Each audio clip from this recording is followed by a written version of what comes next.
Wujud syukur kehadapan Ida Sang Hyang Widiwasa, Tuhan Yang Maha Esa, masyarakat di Desa Adat Timbrah, Kabupaten Karangasem melaksanakan Usaba Dalem. Tradisi tersebut merupakan warisan leluhur yang dilaksanakan setahun sekali setiap Tileming Kawulu Nemu Kajeng dengan menghaturkan guling di pura dalam desa adat setempat.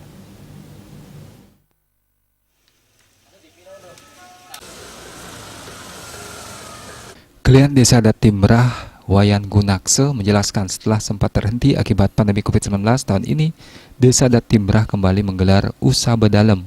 Masyarakat pun sangat antusias dalam menyambut pelaksanaan tradisi warisan leluhur tersebut. Diperkirakan terdapat 878 ekor guling yang diaturkan berasal dari masing-masing kakak adat. Tradisi ini dilaksanakan sebagai wujud syukur kehadapan Tuhan Yang Maha Esa atas berkah yang telah diberikan.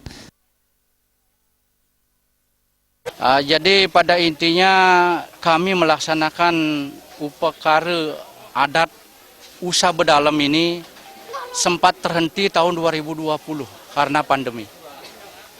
Jadi masyarakat kami sekarang sangat antusias sekali melaksanakan atau menghaturkan guling sebagai persembahan puji syukurnya kepada Ida Sang Hyang Widiwasa atas rahmat beliau melimpahkan hasil perkara di dalam pertanian. Selain itu, tradisi Usaba Dalem juga bertujuan untuk memohon keseimbangan alam dengan mempersembahkan caru berupa godel. Sebagai upaya mencegah penularan COVID-19, klaster upacara pihak desa juga menurunkan Satgas COVID-19 desa untuk memastikan protokol kesehatan berjalan dengan baik. Juliana dan Angkat Wirawan, Bali TV.